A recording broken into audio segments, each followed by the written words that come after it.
Hello hello, की हाल चाल, कैसे हो आप सभी लोग। तो आज की इस वीडियो में मैं तुम्हें क्लास 8 के मैथ के chapter 2 linear equation one variable इस वीडियो में कंप्लीट डिटेल में मैं समझाने वाला हूं। तो चलो वीडियो को स्टार्ट करते हैं। तो चैप्टर का नाम है लीनियर इक्वेशंस इन वन वेरिएबल।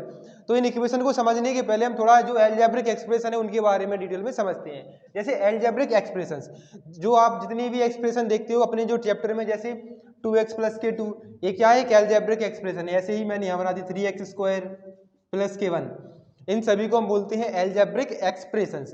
अब जो अलजेब्रिक एक्सप्रेशन है वो मिलकर बनी होती है वेरिएबल्स और कांस्टेंट से मिलके।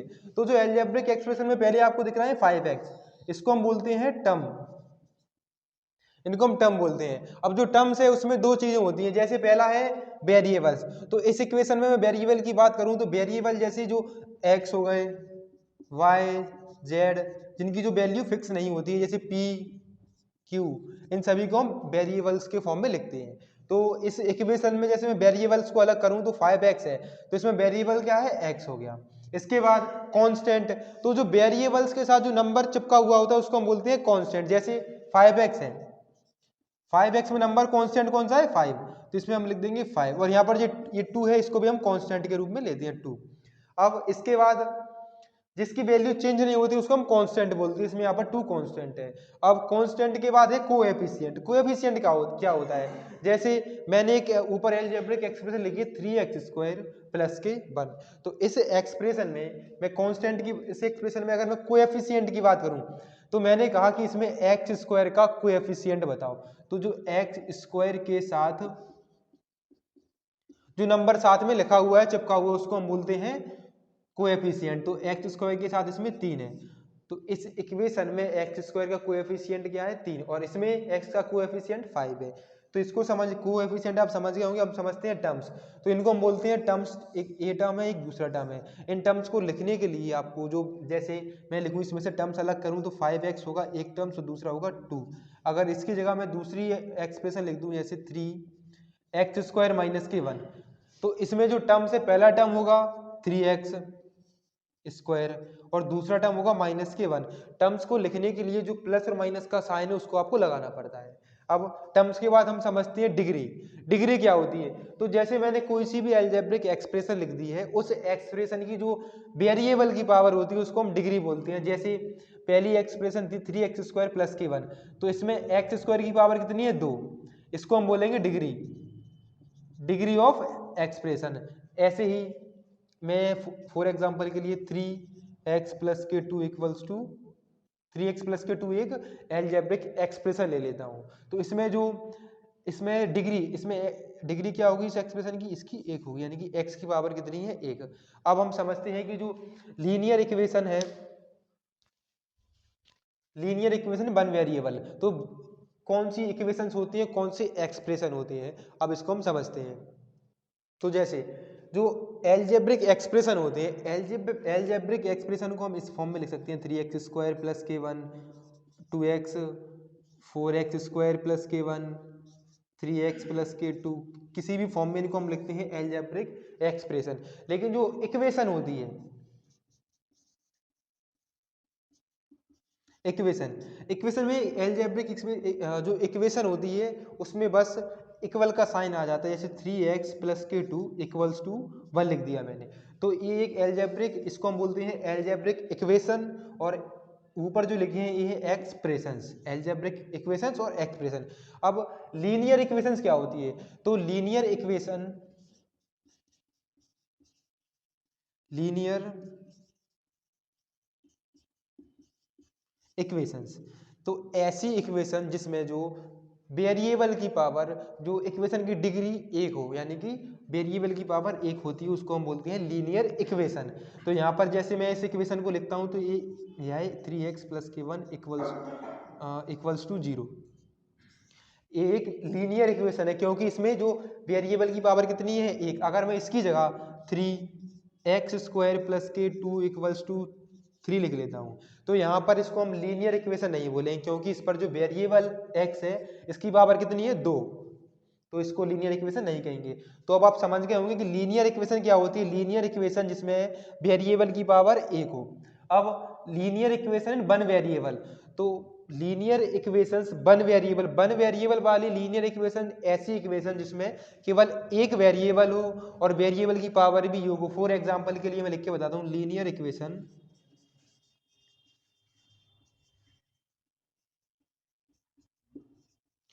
इन वन वेरिएबल, जैसे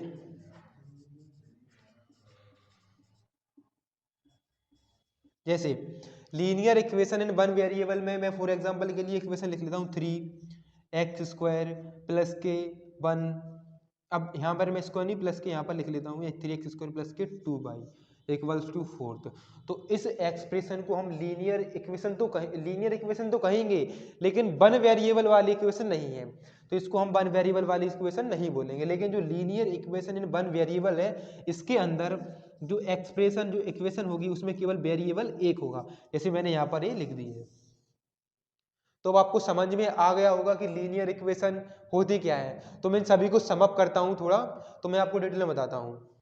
तो मैंने जो आपको अभी तक इतना linear equation in one variable के बारे में बताया है, उसको सम अप करता हूँ। सम अप जैसे अगर मैं कोई इक्वेशन लिखता हूँ जैसे 2x प्लस के 1 इक्वल्स टू 0, तो इसको हम बोलेंगे लीनियर इक्वेशन है, क्योंकि इसमें जो वेरिएबल की पावर कितनी है, एक है, और वन वेरिएबल है क्योंकि इसमें वेरिएबल भी कितना है, एक है। जैसे मैं 2x² प्लस के 1 इक्वल्स टू अगर 0 लिख लेता हूँ, तो इसको हम लीनियर इक्वेशन नहीं कहेंगे, क्योंकि जो वेरिएबल की पावर इसमें 2 है। इसी साथ जैसे मैं 3x प्लस के 2y इक्वल्स टू 4 लिख लेता हूँ, तो इस इक्वेशन को हम लीनियर इक्वेशन तो कहेंगे, लेकिन इसमें कितने वेरिएबल्स हैं, 2 वेरिएबल्स।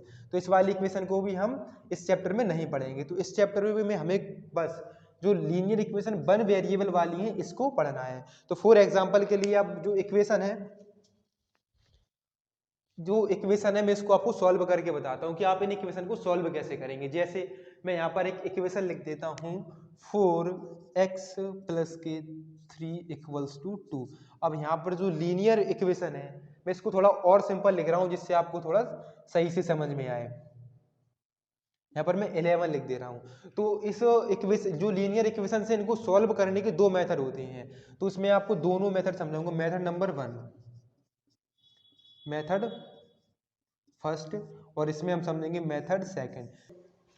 तो जो लीनियर इक्वेशन से इनको सॉल्व करने के दो मेथड हैं। पहला मेथड एक बैलेंसिंग मेथड, दूसरा है ट्रांसपोजिशन मेथड। तो पहला हम समझते हैं बैलेंसिंग मेथड।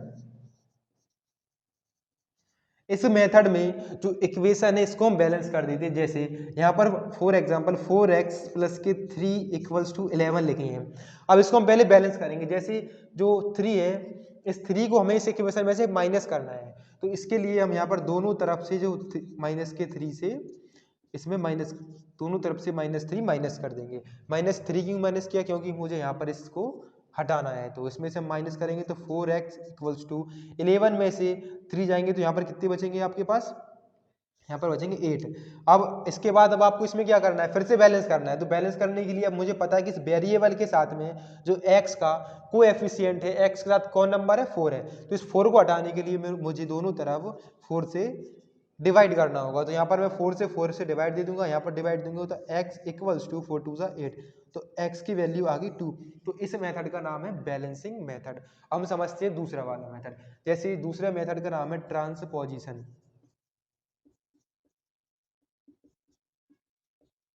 इस मेथड में आपको कुछ नहीं करना है। ट्रांसपोजिशन मेथड में जो वेरिएबल, जो आपका जो इक्वेशंस होती है, उसमें जो हम इसमें जो टर्म्स होते हैं, वेरिएबल्स होते हैं, उनको हम साइड इक्वल की साइड साइन चेंज करते हैं। जैसे मैं फॉर एग्जांपल के लिए आपको बता देता हूँ। इसको समझने से पहले आपको एक बात और समझना चाहिए, बता दे रहा हूँ। जैसे अगर फॉर एग्जांपल कोई अगर प्लस का नंबर मैंने इक्वल के उस साइड लेकर गया तो माइनस का हो जाएगा, और अगर मैं मल्टीप्लाई का कोई नंबर इक्वल की दूसरी साइड लेकर गया तो वो डिवाइड में चला जाएगा। तो इसको आपको याद रखना है। और माइनस वाला प्लस में और डिवाइड वाला कोई नंबर इक्वल के बाद तरफ जाएगा तो वो चला जाएगा मल्टीप्लाई में। तो ऐसे में आपको इस एग्जांपल के साथ बताता हूँ। जैसे 4x प्लस के 3 इक्वल्स टू 11 है, तो इसको सॉल्व करने के लिए जो हम 3 है, 3 को इक्वल के उस साइड पहुंचा देंगे तो इक्वल्स टू, यहाँ पर 3 प्लस के हैं तो प्लस का नंबर है वो किस तरफ जाएगा, माइनस की तरफ जाएगा, तो वहां पर जो a माइनस के हो जाएंगे। तो 4x इक्वल्स टू यहाँ कितने बचेंगे 8। अब इसके बाद अब यहाँ पर कितनी है 4 है, 4x, तो इसको 4 को हटाने के लिए मुझे क्या करना है कि 4 को, जो 4x के साथ मल्टीप्लाई में है तो इक्वल के बाद अब जो मल्टीप्लाई वाला नंबर है वो जाएगा, वो किस में जाएगा, डिवाइड में। तो x इक्वल्स टू 8/4 से हम इसमें डिवाइड देंगे, तो 4 2 जा 8, x इक्वल्स टू 2। तो इस प्रकार से आप जो लीनियर इक्वेशन है उनको सॉल्व कर सकते हैं।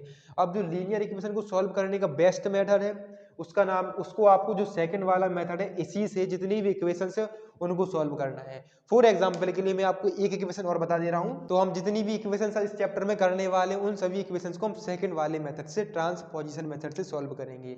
अब फॉर एग्जांपल के लिए मैं यहाँ पर एक इक्वेशन लिख रहा हूँ, ये जैसे 2x प्लस के 3 इक्वल्स टू 1 और x अपॉन 3 प्लस के 2। अब इस इक्वेशन को कैसे सॉल्व करेंगे? इस इक्वेशन को भी सॉल्व करने के लिए आपको क्या करना होगा, जो वेरिएबल्स हैं उनको हम एक साइड लिखेंगे और जो कांस्टेंट है उनको हम दूसरी साइड लिखेंगे। जैसे यहाँ पर 2x अपॉन 3 यहाँ पर है, तो इस पूरे को जो x अपॉन 3 है प्लस का है, आपको बताइए प्लस का इक्वल के इस तरफ आएंगे तो माइनस के हो जाएंगे x अपॉन 3। ऐसे ही सेम 2 यहाँ पर पहले से ही है, 1 प्लस के इक्वल के उस साइड जाएंगे तो माइनस के 1 हो जाएंगे। अब इनका एलसीएम कितना आएगा, 3 एलसीएम आने के बाद इसमें हम 2x माइनस के x इक्वल्स टू 2 में से बन जाएगा तो 1 यहाँ पर बचेगा, तो 2x में से x माइनस करेंगे तो x equals to 3 equals to 1, x बराबर 3 का मल्टीप्लाई 1 से करेंगे तो 3। तो यहाँ पर आप इस वाले मेथड से, जो मैंने ट्रांसपोजिशन मेथड बताया है, इससे आप इस लीनियर इक्वेशंस को सॉल्व कर सकते हैं। इसके बाद जो इक्वेशन की वैल्यू कितनी है, x की वैल्यू 3। अब इसको आप इस इक्वेशन में x की जगह पर रखकर आंसर को भी चेक कर सकते हैं। तो अब हम इस जो चैप्टर की क्वेश्चन है 2.1 और 2.2 के, उनको हम नेक्स्ट वीडियो में करने वाले हैं। तो वीडियो अगर आपको अच्छा लगे तो वीडियो को लाइक कर देना और चैनल को सब्सक्राइब। मिलते हैं अगले वीडियो।